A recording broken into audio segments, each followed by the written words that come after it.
निहायत कम उम्री में ही आप इल्म के इस मर्तबे पर फाइज हो गए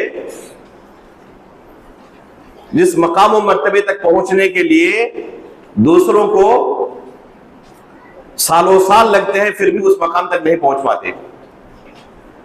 चुनांचे आपकी उम्र अभी सिर्फ 17 ही साल की थी कि इसी उम्र में इफ्ता का मनसब आपने संभाल लिया था, अहले बिदात से मुनाजरा करने लगे थे सिर्फ 17 साल की उम्र में, और 20 साल की उम्र तक पहुंचते पहुंचते मसनद तदरीस आपने संभाल ली थी, मुदर्रिस बन चुके थे 20 साल तक की उम्र में। आपने अपनी पूरी जिंदगी इल्म की खिदमत में गुजार दी है, दीन की खिदमत में गुजारी है, चाहे वो तसनीफ व तालीफ की सूरत में हो, चाहे वो जिहाद फी सबीलिल्लाह की सूरत में हो, चाहे अहले बिदात से मुनाजरा करने की सूरत में हो। आपकी पूरी जिंदगी दीन की खिदमत में गुजरी है। आपकी जिंदगी का एक अच्छा खासा वक्त जेल में गुजर गया है। जिस जमाने में शेखुल इस्लाम अल्लामा इब्न तैमिया रहमहुल्लाह इस दुनिया में जिंदगी गुजार रहे थे, ये जमाना बिदातों के उरूज का जमाना था, हर तरफ बिदातों का बोलबाला था।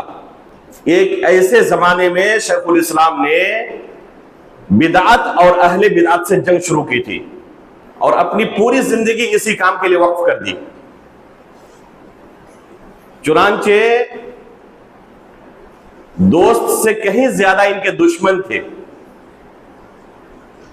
दुश्मनों ने बादशाहों के पास जाकर शिकायत करके करके कई मर्तबा इनको जेलों में डाला और इनकी जिंदगी का अच्छा खासा वक्त जेलों में गुजरा।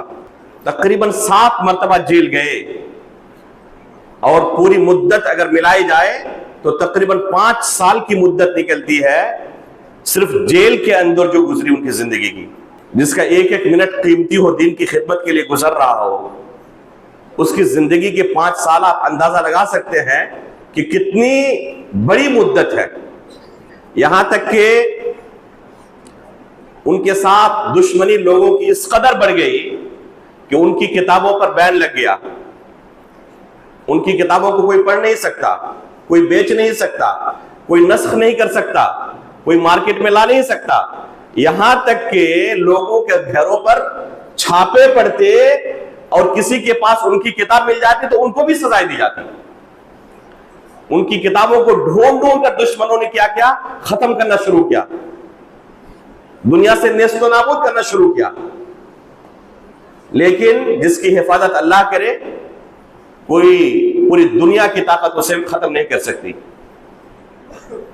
चुनांचे इन्होंने अपनी पूरी जिंदगी तसनीफ व तालीफ और दीन की खिदमत में इस तरह गुजार दी है।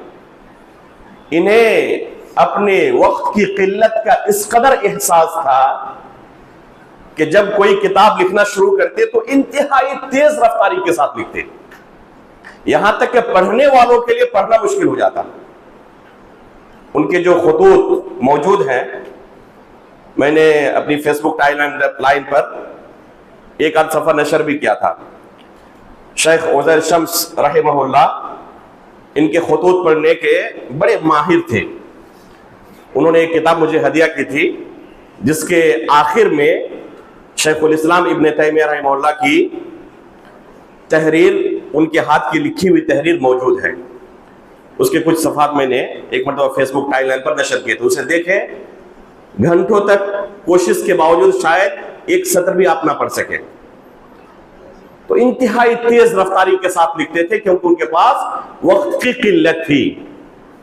अल अक़ीदतुल वासितिया, जिसे हम साल भर बच्चों को पढ़ाते हैं क्लास में, ये किताब उन्होंने सिर्फ असर से मगरिब के दरमियान लिखी थी। बस सिर्फ असर से मगरिब के दरमियान एक मुकम्मल किताब से फारिग हो गए। तो इंतहाई तेज रफ्तारी के साथ लिखते थे।